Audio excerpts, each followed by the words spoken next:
welcome to the Switch Gears podcast. This is your host, Pri Saka, and today I'm joined by Terrie Anderson. Terrie, welcome to this conversation. Thanks, Pri. Thanks for inviting me. It's great to be here. Now, let me introduce Terrie. Terrie is a business leader and has worked with RSA Security, Symantec, Venafi, and Microsoft, building and growing teams and regions across Europe and the ANZ region. What I love about Terrie is that she's the author of a number of books, and that includes Legendary Selling, 30 Days of Inspiration, the Little Red Success book, and one we're going to talk about today, which is The Human Connection. So Terrie, tell me, what motivated you to write books? I think I had all this stuff in me where I was naturally a bit of a coach and a mentor for people. And people just kept asking me, can you write this stuff down? And so it started with the Little Red Success book was the first one, where I wrote down the stuff that I was using to coach people with, and then it just grew from there. Plus, I love it. I love writing. Yeah, that's fantastic.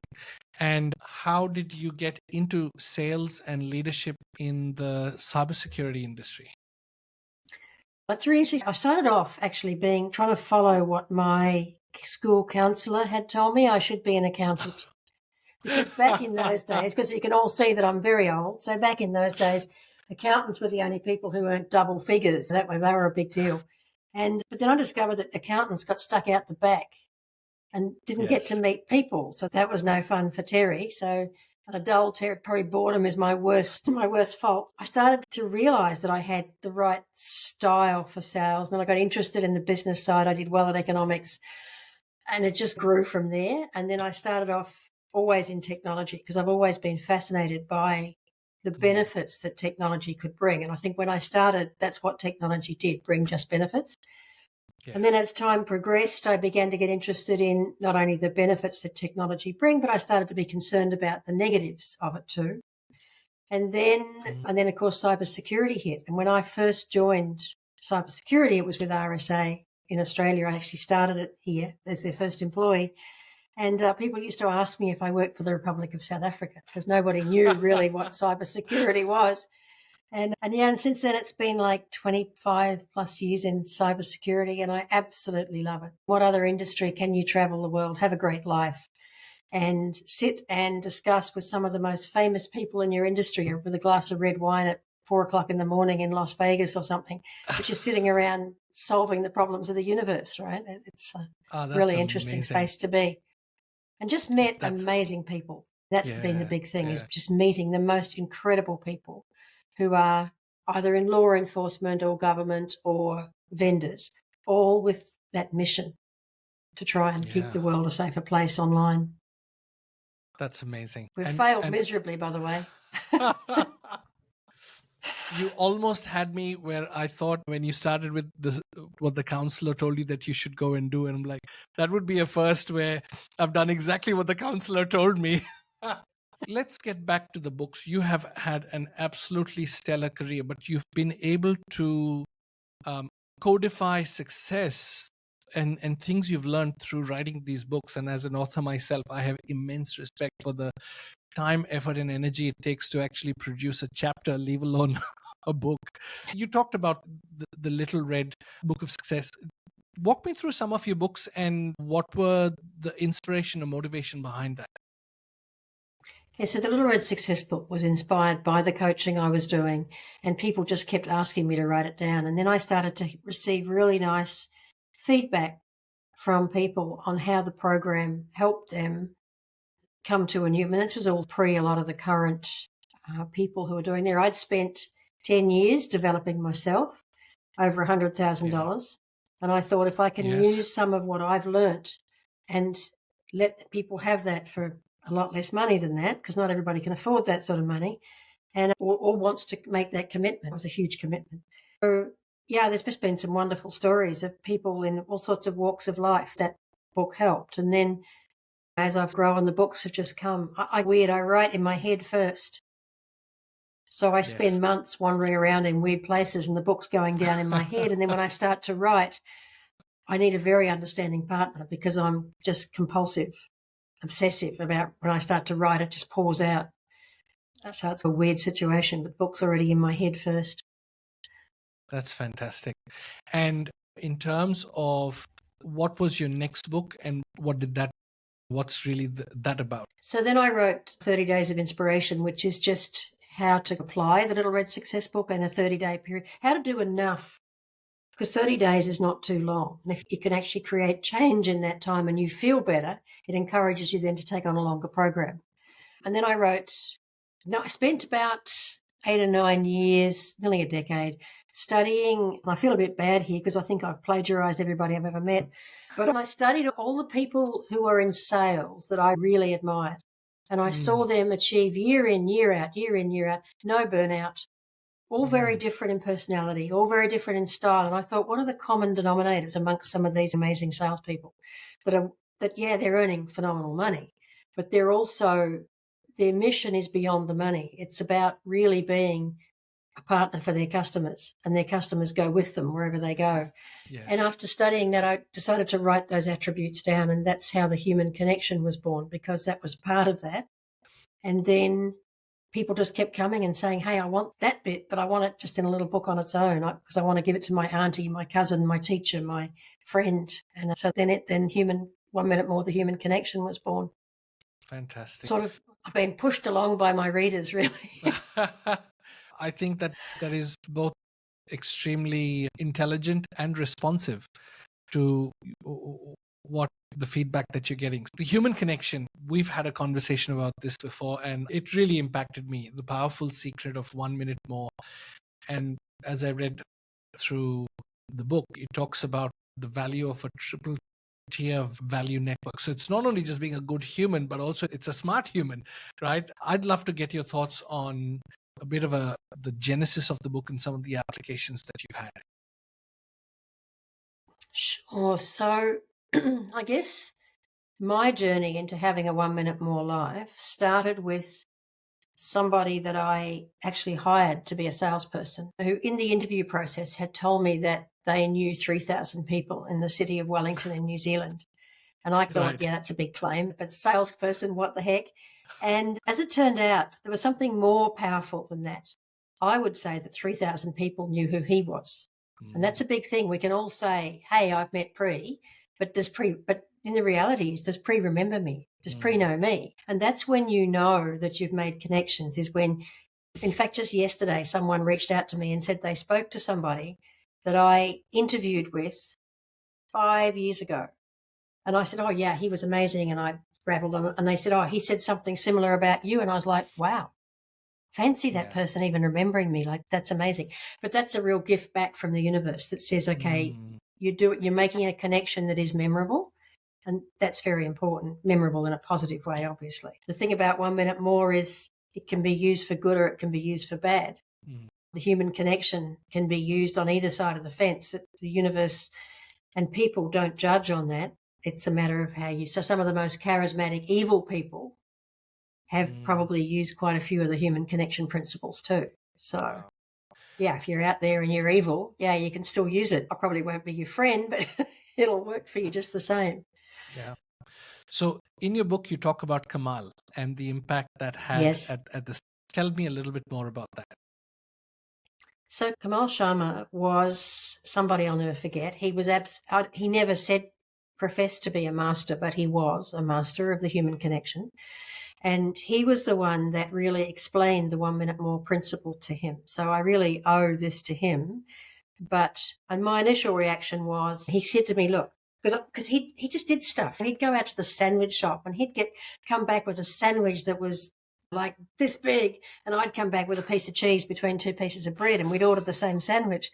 And everywhere he went, people were opening doors for him, not literally, metaphysically, and just stuff happened for him everywhere. And he could make connections into powerful places that blew me away. And so I sat him down one day and I said, hey, you got to tell me, like, how do you do this? Do you walk around sprinkling magic dust over everybody's head, or what's the story here? Like, you're hypnotizing people, or it's weird? And he said, no, he said, it's very simple. He said, the simple philosophy is every person you meet in any day of your life, you just give them 1 minute more. And that 1 minute more is to recognize and respect them as a human, not the job function that they're doing. And he said, and it makes you memorable and it helps you remember them. And he said, just amazing things happen in your life as a consequence. Your life changes. And because you change, other people change around you. And he said, and you bring a lot of joy into other people's lives, because most people go in, they order, for example, to go back to the sandwich shop, walk in, order the sandwich, lady makes it, hands it over, takes the money. That's the end of the transaction. But if while she's making that sandwich, you can take that 1 minute more, it changes the dynamics, because you've connected to her or him as a human, not just as a sandwich person providing a service for you. The same happens everywhere: airlines, check-in desks, hotels, business, private, your kid's school teacher, doesn't matter. If you make those connections and just take that. So, I said to Kamal, I can't do this. I'm a busy executive. Like, I'm really important in my own lunchbox. And I can't possibly take 1 minute more. And he just stopped me in my tracks. And he said, Terrie, how many people do you meet in a day? New people, how many do you meet in a day? And he said, let's make it extreme. Let's say you meet 30 new people every day, which of course you don't. But let's say you do. That's 30 minutes. But he said, really, realistically, you probably meet 5 new people every day. That's 5 minutes. And I was like, it was that perspective that really shocked me. And then I screwed it up. Like, I would do it for 3 days and then I'd be busy or grumpy or whatever. And I'd just think, oh, bugger it, I haven't got time. No, I'm not going to do it. That's it. I'm just too busy. And then I noticed the difference in my days. And I noticed the difference in people's reactions to me. And I began to come into a place of gratitude to Kamal for for the gift and the secret that he'd shared with me. And then I just began to practice more and more.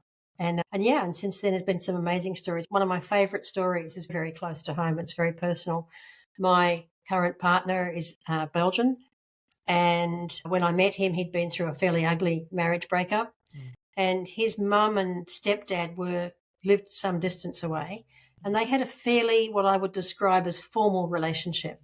And his mum had never really spent time in his family home and stuff like that. And he would ring them and he would talk about all the stuff that was happening, and then he would hang up. And so I decided to coach him on 1 minute more. And so he started to take 1 minute more with his mum and ask her about her day and her life and her thoughts. And the relationship has changed so dramatically. And he's forever in gratitude to me for what's happened. She's come now twice out to Australia and spent 6 weeks with us. Oh, This is a lady that had never been in his home before. And they have such a beautiful relationship now. And I feel happiness every time he calls his mum or his and he used to say to me, oh, my stepdad's quite formal and blah, blah, blah. Now their relationship is so warm and so close. And it changed the whole dynamics. And you can do that whether it's a business, whether it's just an everyday occurrence, whether it's, like I said, your kid's school teacher, and you can do it with your kids, and you can do it with people that you interact with, your teams, etc. I just have I'm very passionate about this subject, as you can tell, because I've seen the difference in my own life and the life of people near me. And I believe that if I could get 1 million people to embrace 1 minute more, the world would change. I think it's that significant. And I think it's more important than education even. Now, that sounds silly, but the human connection, I think, in education, there can be a lot of dominance. There can be, like, the professor will want to educate you on what he or she believes in, right? They want to take you down a path. There's this path of dominance and control. Whereas the more you make human connections, the more open you are, the more mindful you are. And the more you make human connections, the less susceptible you are to being influenced by fake news or by one professor alone, but instead being inspired by many and have many thoughts coming in. And if you have many thoughts coming in, you can then use the great rational judgment we all have to work out what is the path for you. Yeah. So I think it makes people less vulnerable as well. And I agree with you 100%, because we live at an age where there is so much information. And you talked about education, but let's just say information, that people actually start disconnecting with people instead of connecting with people. I have this expression that I use, which is, never have we been so connected and never has society been so lonely. We're very well connected with all this media and everything, but a lot of us have lost the art of touch and That phone can't hug you when you feel down, and the phone can't celebrate with you when you just had a win. And I think that you touch upon this, that you have to be in the moment. A lot of people are not in the moment. They are rushing from meeting to meeting, engagement to engagement, that they're not taking that minute more, and they lack mindfulness and awareness. How do you develop that? So I recommend to everybody that they either watch some videos, but ideally do a course in mindfulness. I think it's really important not only to understand yourself, but to understand your impact on others. And mindfulness does teach you to be very much, it first of all teaches you to breathe better. And the more oxygen we have in our system, the better we function, the better our brains function, the less tired we are, the more energy we have. And then it teaches you to be so much more aware of your surroundings. And so just the old adrenaline flight or fight thing, you have more control over. You're less reactive. Someone cuts you off in the traffic, you're not likely to see red mist and get out and whack their windscreen in or something like you see these crazy people do. And that's just this lack of mindfulness and being in the moment. Try and have quality time in everything you do, instead of trying to work when you should be with your family and with your family when you should be working. Yes. You need to be aware of what you're doing and how you're spending your time. And the old saying is, if you want something done, give it to a busy person.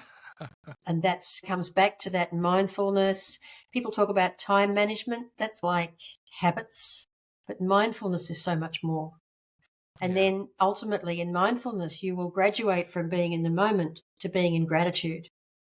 And when you reach that point, the arrogance that we acquire from material things slips away, because now we're more mindful of the other person that we're trying to interact with. We're more mindful of what their priorities might be, and we're able to feel less offended. And I think getting offended is a very current 2023 increasing trend. People get offended by everything, even when it shouldn't be offending them. And if we get into that state of being in the moment and being mindful and connecting with each other and understanding where each other is coming from and what the position is, instead of just listening to talk, listening to respond, instead of listening to understand. And when we can listen to understand, then we come into this place of gratitude for, even if what you're hearing is something you don't like, we then have that value system within us to judge what we do with that. Where do we park it in the memory? We park it over in the useless 5 minutes I've ever spent section, or do we put it in this has got some value to it? Does it make you question your own values? Does it make you question a belief that you've had since you were a child and you didn't even realize it was entrenched in you, but suddenly this person is in front of you and you're questioning your own reactions, your own self? You have time to do that. Step back.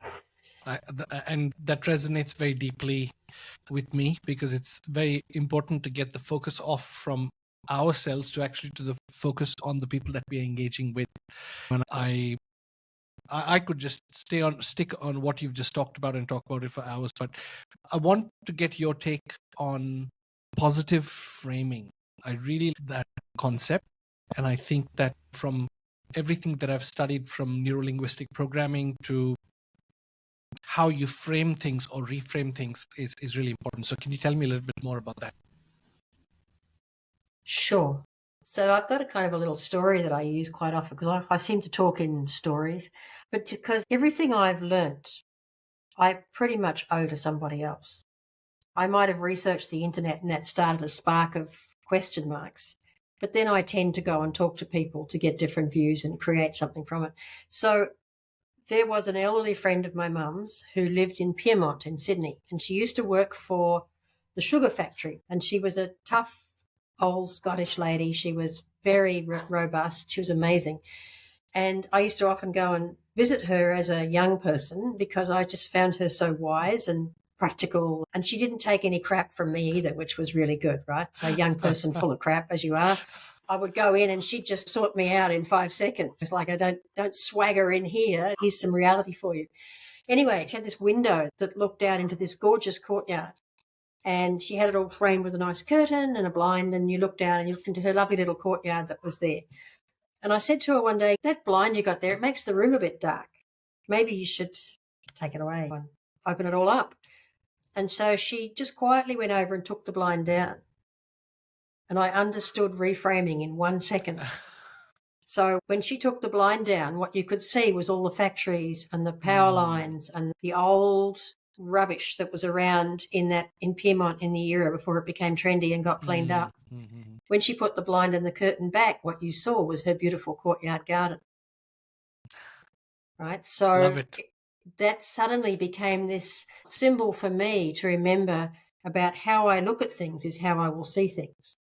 And it's obviously it's not realistic to ignore dangers or other things, but you also don't have to look at something that's ugly every day. You don't have to frame it in a way. Something's happened to you. You cannot change that. This thing has happened to you, or where you live, you have to stay, or whatever it is.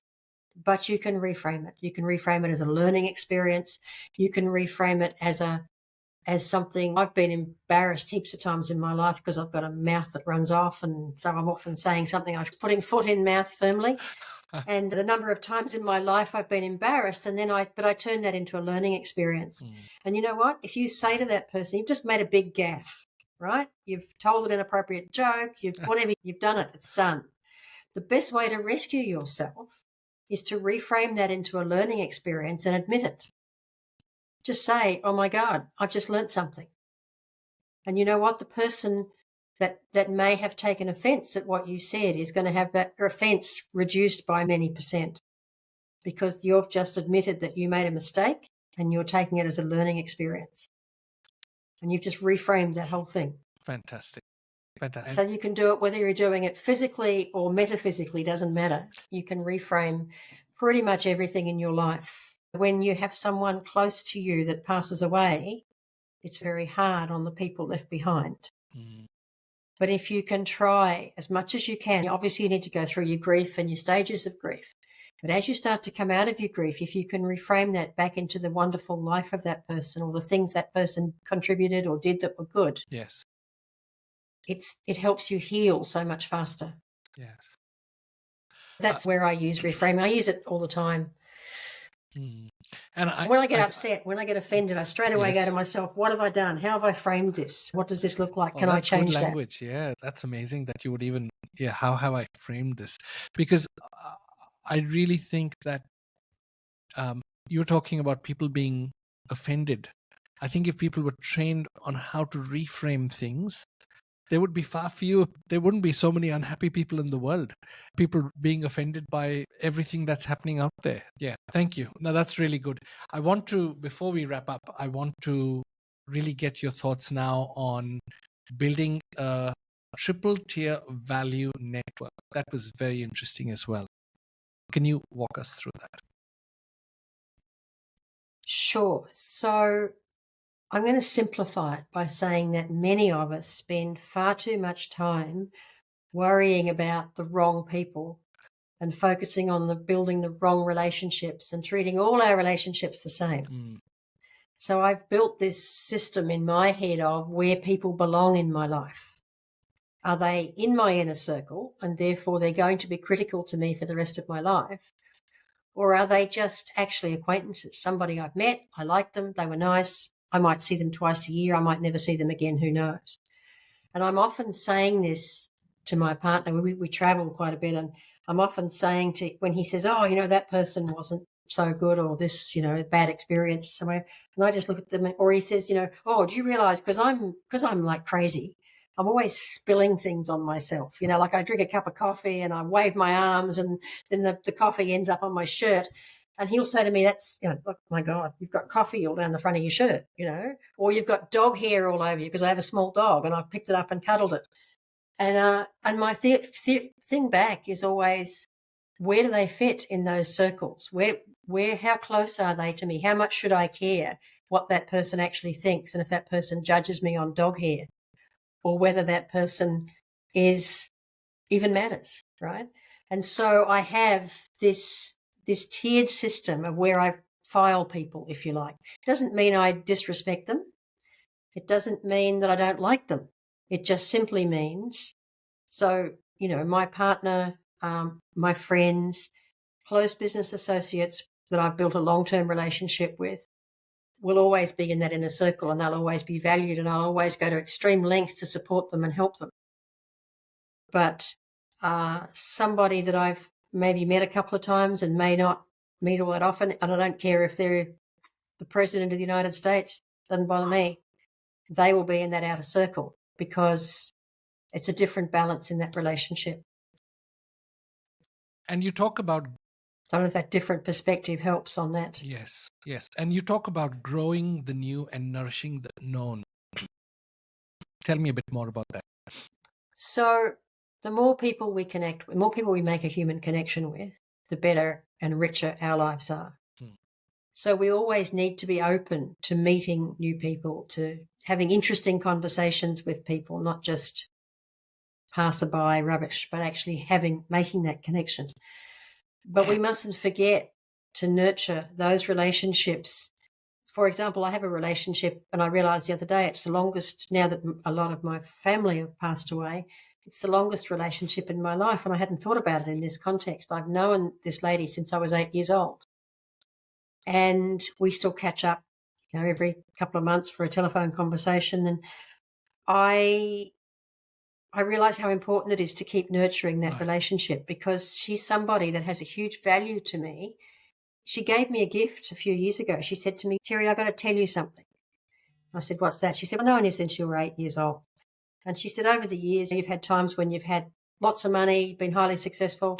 You've had times when you were on the bones of your ass and had nothing." And she said, "The thing I want to tell you is you've always been the same person." Wow. And that was a perspective I could never get any other way, right? I could never get that feedback and understand that was something I should cherish and keep working on and make sure that didn't change. It was something she'd valued for a lot of years, was the fact that I was still the same person, no matter what my physical circumstances were. And that's just about nourishing the known and not getting so excited about the fact that you're now mixing with mostly CEOs and presidents, whereas 5 years ago you used to mix with techies. Don't get confused about the value. And make sure you still look after those special relationships you've created all the way through your life, as well as always being open to where the next new relationship will come from. And it might surprise you that common ground comes from somebody in a totally different walk of life, in a totally diverse culture or situation, that you find common ground. And look for the common ground. That's the big thing, right? Yeah. Terrie, you have packed so much wisdom into this time. I am immensely grateful. Every time we've spoken, I've just walked away impacted and thinking a lot more about what you've said to me. So I just want to thank you. You clearly are someone who, you started with talking about the investment that you made in yourself and the amount of learning and really sharing and observing. I can say without a doubt, I know that you leave a mark wherever you go, you make an impact. So thank you again. From the bottom of my heart, this has been a very enlightening conversation. Thank you, Pri. I really appreciate it. And thank you for the feedback. It's always nice to know what people think and how useful you can be, because my goal is to leave the world a better place than I came into, somehow. As a finishing line, I will say, it was Dave Reeves who said, "You must talk to Terrie Anderson. She's written The Human Connection." So it definitely, you have made a mark if people are telling others about it. Yeah, thank you. That's right. Yeah, Dave's great. And he's someone who has become a 1 minute more practitioner. Yeah. All right. Thank you so much again. Bye-bye. Thanks, Pri. Bye. Bye, everyone.